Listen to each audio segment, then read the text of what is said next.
Oh, we're cool. Okay. Hey guys, my name is Jeni Molitor. How many of you have like nieces or nephews? Yeah? Okay. So you guys might relate to this story. So I have a 7-year-old niece named Joy Naomi, and she loves to give gifts that she finds in nature.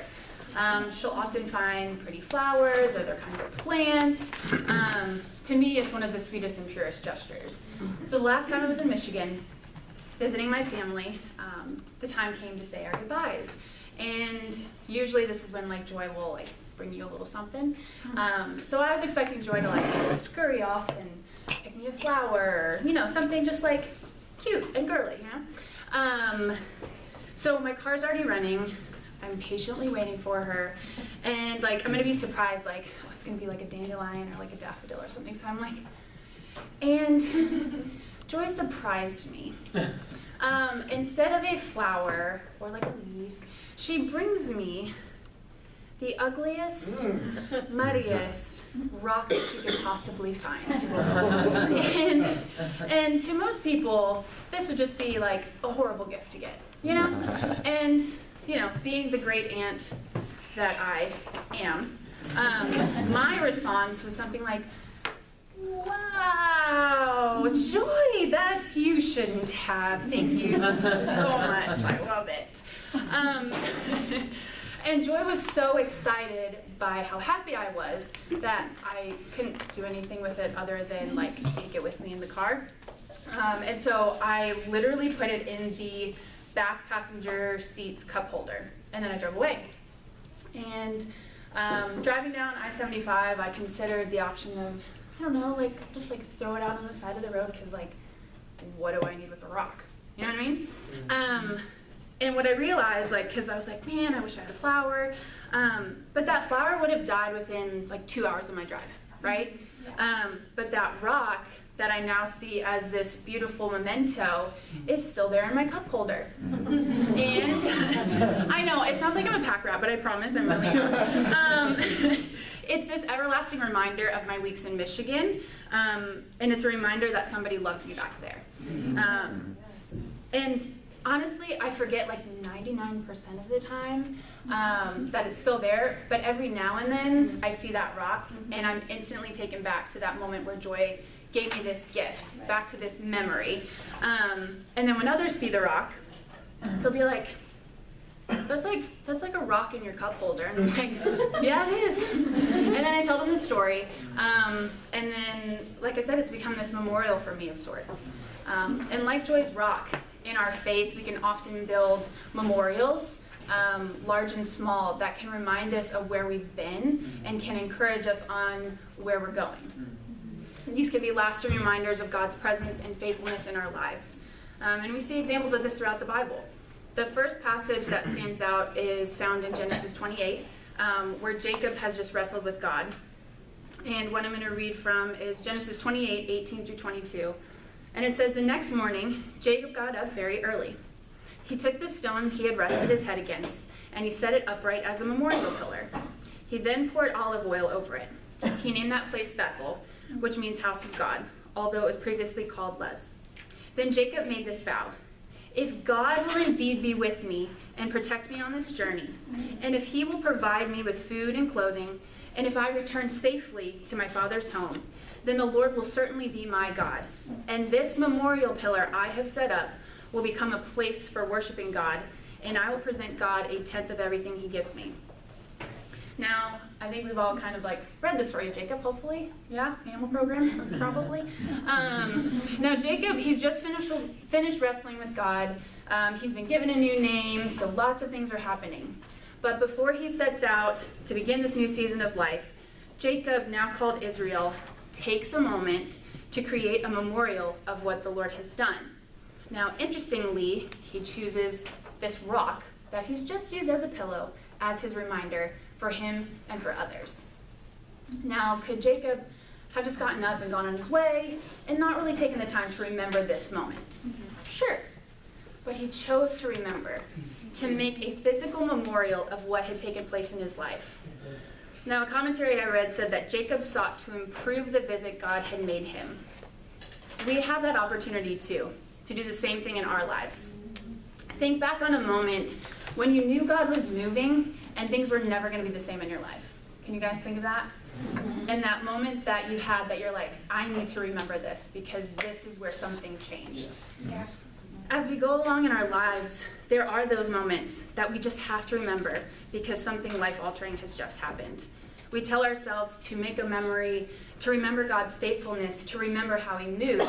It's our, for lack of a better word, mountaintop moment, right? But then we move through life and the floods come and things change and it becomes easy to forget that moment, that memorial that we created. And we throw it out thinking, well, it's probably never going to happen again, or just not this time, that somehow God's goodness changed, or that we find ourselves back at square one. I recently started reading the book, Hind's Feet on High Places. Has anybody ever read that? Yes? Amazing book. You guys should all go read it. It's about a girl named Much Afraid, and it's her journey to the high places with the shepherd. She's accompanied by sorrow and suffering, and the three make their way up to the high place where Much Afraid is going to be transformed.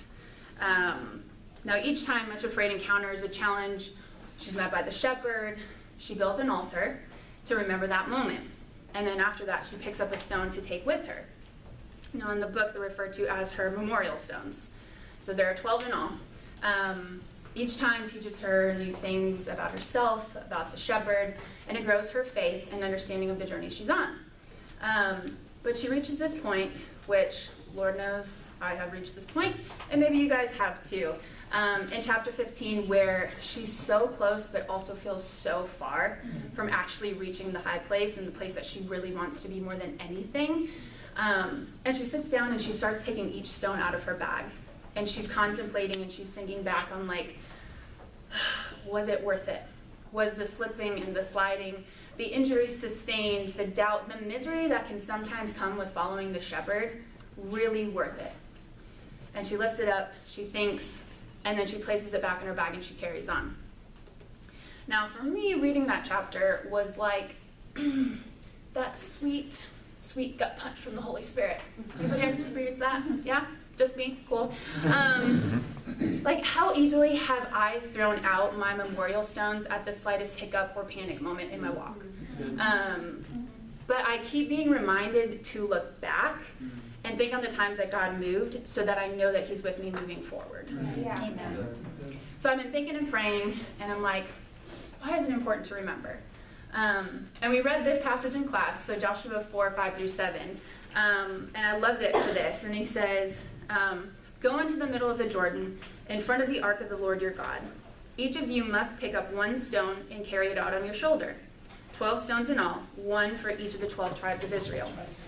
We will use these stones to build a memorial.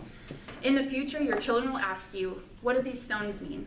And then you can tell them, they remind us that the Jordan River stopped flowing when the Ark of the Lord's Covenant went across. These stones will stand as a memorial among the people of Israel forever. See, what I take from that story is that the Israelites experienced a moment so great and so profound that there needed to be evidence for others to see God's hand moving. And when I read stories like that, or maybe when we read stories like that, we think like, oh, but he doesn't work like that anymore. Or we don't make stone pillars, like, what am I doing? But just because there isn't something physically there doesn't mean that the moment isn't worth memorializing. Yeah. So as I begin to close, I want to leave you with 2 points. The first is make sure your memorial is the thing that reminds you of God's goodness instead of a disappointment or a time of suffering. One of the commentaries that I read by John Gill said, but first, and this is in reference to Jacob in Genesis 28, but first he took the stone he had put for his pillows, and he set it for a pillar, not for a statue or an idol to be worshipped, but for a memorial of the mercy and goodness of God unto him. It can be easy to hold tight to the memory of God when he moved, and it's all too easy to grow better when he isn't moving in the same way. But it's not meant to take the place of your present, but to remind you that you also have a future. And lastly, when you create your memorials or your memories, don't build it off or cast God off because of your emotion in the moment. It's a very fleeting and fickle feeling, and one that doesn't sustain during the difficult times and the trials we face.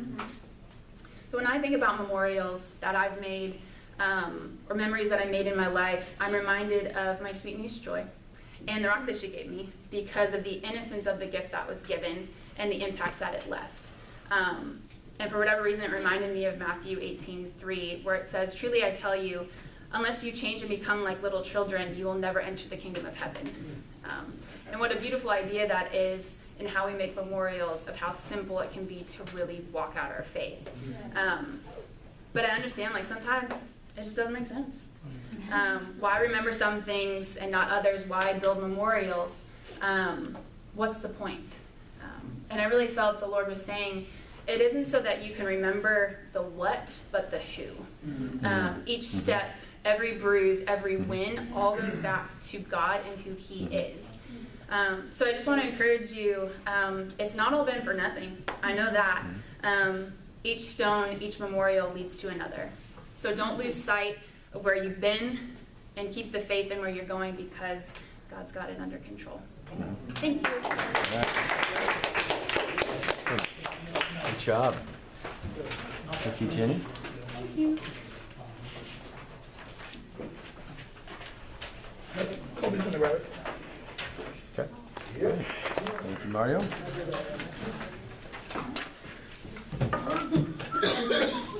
Oh, it's okay, Mario. I mean, I got it. Oh, Kobe, we'll do it.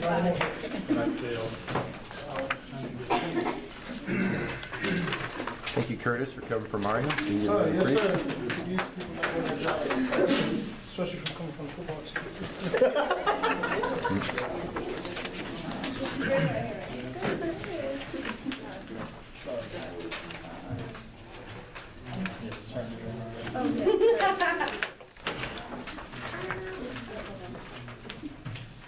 Oh, now I want us up to the plate. Okay. Don't mind.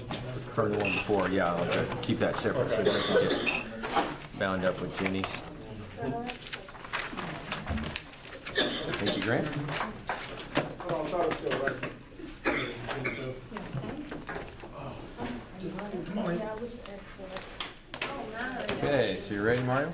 Right. There you go. Okay.